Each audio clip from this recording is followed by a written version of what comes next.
It's being a leader, it's growing yourself as a person, managing a team. It's creating these services, creating the interiors, creating the experience, because I'm a person who likes to take risks. I never look at an opportunity as a challenge. I always look at it as an opportunity. So it's always something new, it's always something exciting, it's an unknown. I would like to act on the unknown to see what comes out of it. Challenges are the process. If there's no challenge, there's no business.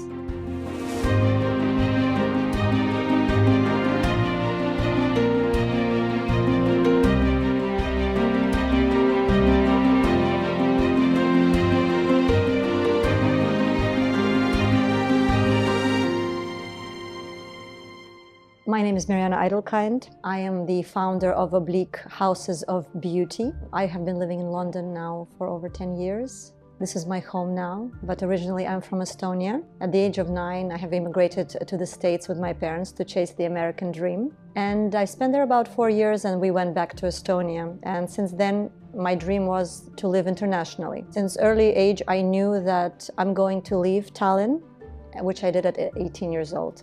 And I went to study in Moscow. In 2011, life brought me to London. That was my parents' dream for me to go to study in London when I was 18, but I chose Moscow. So let's say 10 years down the line, I did end up in London, but I was already married, expecting a first child. And I wanted to try out to live in London because at that point in 2011, London was the new dream.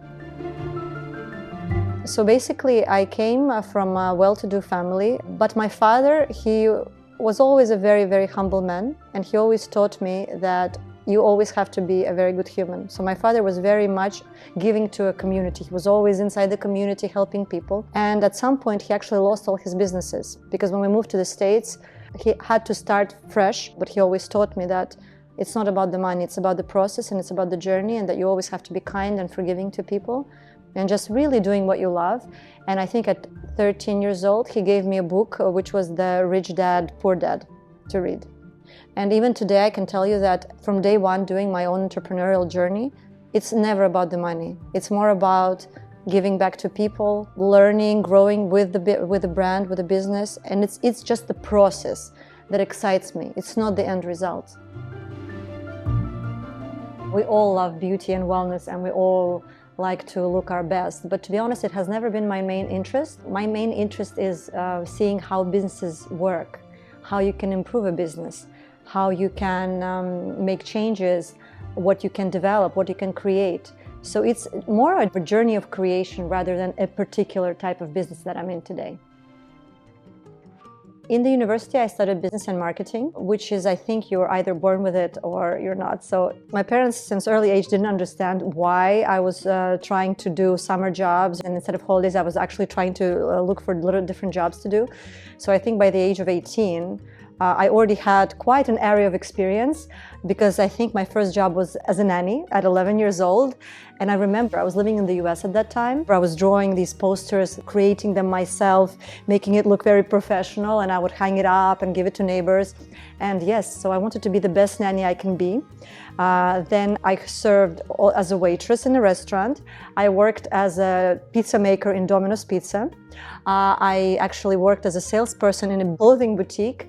And I think one time my father put me to work as a dishwasher at a restaurant where I cried for days, but then I realized how hard the work is, but it taught me a lot also, the back end of the kitchen. I was going for anything, was interested to see how things are being done because it just gave me so many opportunities to learn. So since early age, I was always trying to do different jobs. After the university, my first job was PR assistant at a lingerie company back in Moscow. And I came there really not knowing anything, just fresh out of the university. But very fast, I became the director and the creative director of the brand. And I really helped to shape up the franchise models. I was involved in creating collections. I was producing the photo shoots and video shoots for them and working with all the magazines and like totally really taking and learning from the business from a production point of view because I was working directly with the producer. So Oblique is actually now turned into houses of beauty. So Oblique is the brand, the head brand. And then each space basically has its own house of hair, house of nails, house of aesthetics, house of wellness. And then if it's all together, then it's house of beauty. And I started it in 2016. At that time, I was a mother to 3 kids. I realized that I need something else to do in my life, having 3 young babies. And that's how my journey started. I saw an opportunity because I was an existing client of a nail salon that was called Nailberry. So I was a frequent client there and I was observing the business. And one day, yes, it just appeared that it was for sale. And I came and offered to buy it. I never did any business plan. I never did really any research. Nothing of that. I just felt that this is something that I would like to do. After 2 weeks of negotiations, I had myself a nail place that I had to rebuild from scratch. So I started out with 2 people, 2 nail artists, and today our team is over 100 people. 360-degree approach to beauty of its highest quality. Really, really, really personal approach. I think that's key of our success, that we really care for people. I actually went on this journey in London because that was 8 years ago. I felt the lack of personal approach. You came to salons, a lot of sometimes impersonal or arrogant service. And I thought, okay, this has to change. Well, there is something that I can do to improve it. So Oblique became like a home. Our clients are our guests and we really take care of them. And everything is top quality and everything is also fair price, which is important. People need to know what they're spending and what it's worth. Our business proposition is we're an affordable luxury, so we try to give you a 5-star service. For me, client reviews are very important. And for us, client feedback is the way that we actually can grow. We take everything into consideration. We take not only client feedback, but we always take our team feedback as well, because it's very important for your team to believe in the service they're providing and that they feel happy and comfortable and content and they have the perfect knowledge to deliver the service. Yes. So it's always the feedback of clients and team is very important to us. The biggest challenge I've had was to let go of perfectionism. Because to run a business, a growing business, you really have to make decisions. You have to understand that you cannot procrastinate picking the perfect chair or to create the perfect design of the menu.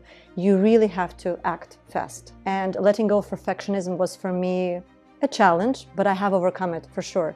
And also, I would say, never take things personally. Whoever is in my team, I always hire myself. And sometimes you fall in love with a person and they decide to leave. And you have to understand that it is nothing personal.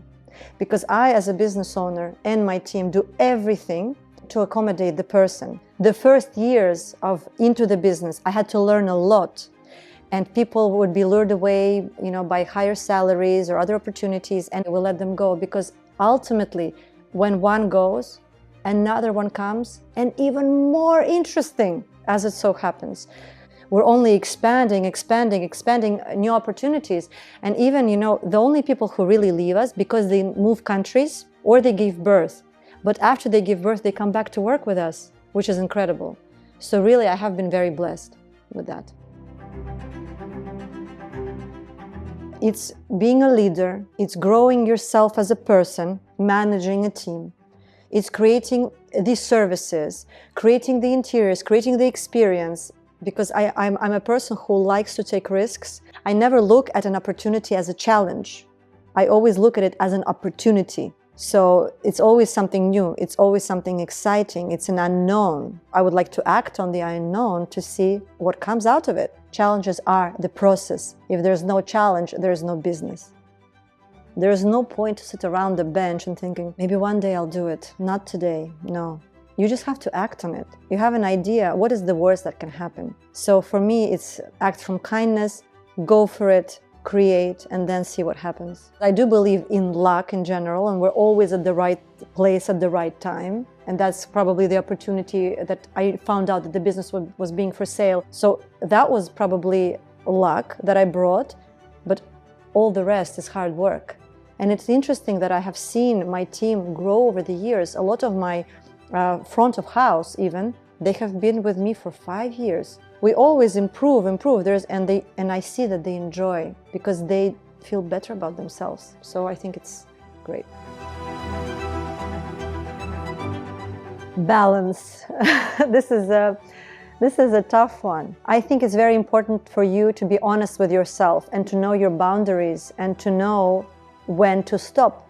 So if you're working a lot, if you're burnt out, and you are also a parent, which can also lead to being sometimes, overwhelmed with everything that you have to do, you really have to stop for a second and think, wait a minute, what can I do for myself right now?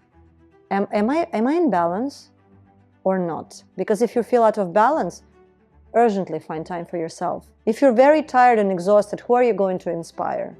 Are you going to inspire your kids, your partner, your friends, your team? Find time for yourself, because balance is key to leading any business.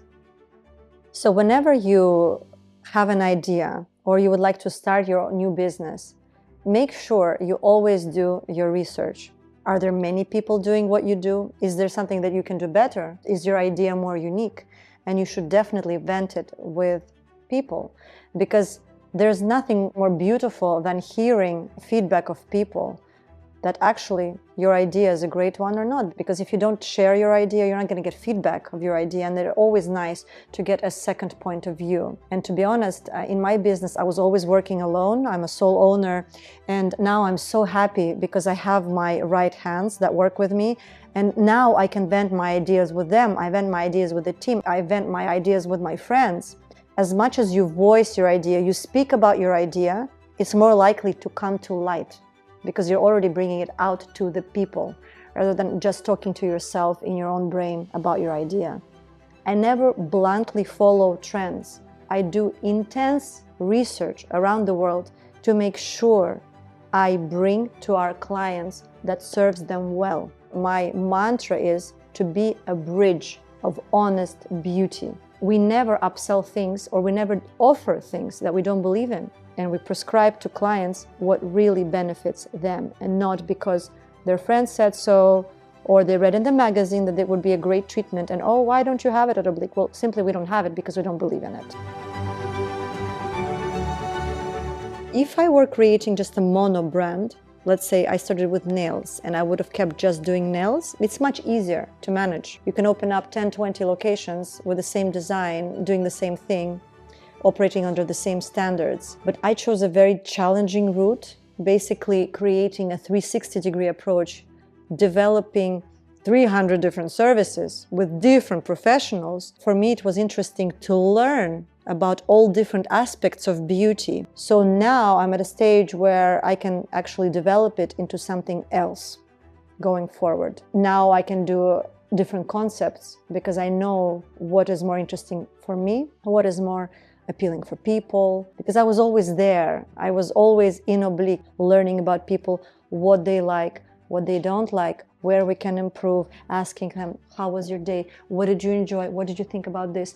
That now I'm quite excited for what I can bring in the future. Right now we're developing our new aesthetic clinic, which will be doubled in size, delivering new unique treatments. And in January, I will be starting to launch some products, which is very exciting. So I'm bringing something unique soon.